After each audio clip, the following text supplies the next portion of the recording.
আজকে আমি যে শাকটা রান্না করব সেই শাকের নাম রাজশাহীতে বলে শুনশুনি শাক বা ঘুম শাক নামে পরিচিত।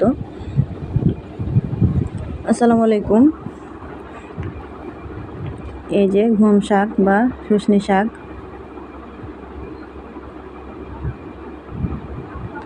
শাকটাকে আমি সুন্দর করে বেছে নেব। বেছে ধুয়ে নিয়েছি, যে অন্য পাত্রে পানি ঝরতে দিয়েছিলাম। এখন আমি শাকটা ভাজা করার জন্য দিয়ে দেব পরিমাণ মতো সয়াবিন তেল,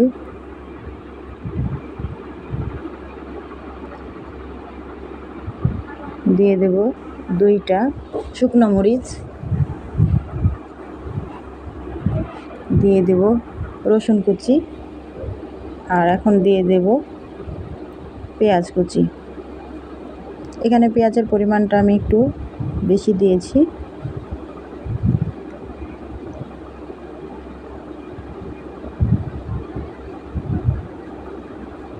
এখন দিয়ে দেব কাঁচামরিচ।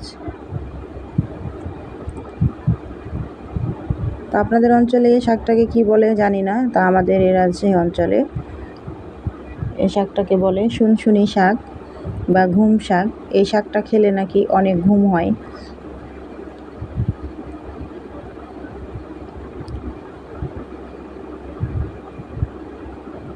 এখন দিয়ে দেব কয়েকটা আস্ত জিরা,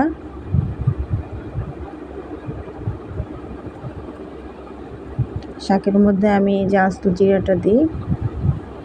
হাতের কাছে এই জিরাটা না থাকলে আপনারা কালো জিরাটাও দিতে পারেন। আমার কালো জিরা ছিল না, এই জন্য আমি এই জিরাটাই ব্যবহার করেছি। সব উপকরণ আমার ভাজা হয়ে গিয়েছে। এ পর্যায়ে আমি দিয়ে দেব লবণ। লবণটা দিয়ে এই যে উপর থেকে আমি শাকটা ফ্রাই প্যানে বসিয়ে দেব।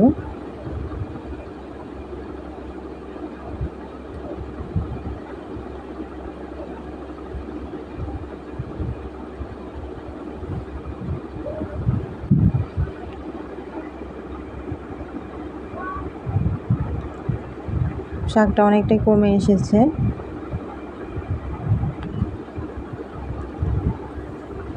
এভাবে আমি হাতার সাহায্যে সবগুলো শাক সব উপকরণের সাথে ভালো করে নেড়ে চেড়ে মিশিয়ে নিয়েছি। 80% আমার শাকটা ভাজা হয়ে গেছে। এই শাকটা এত মজার না খেলে মিস করবেন।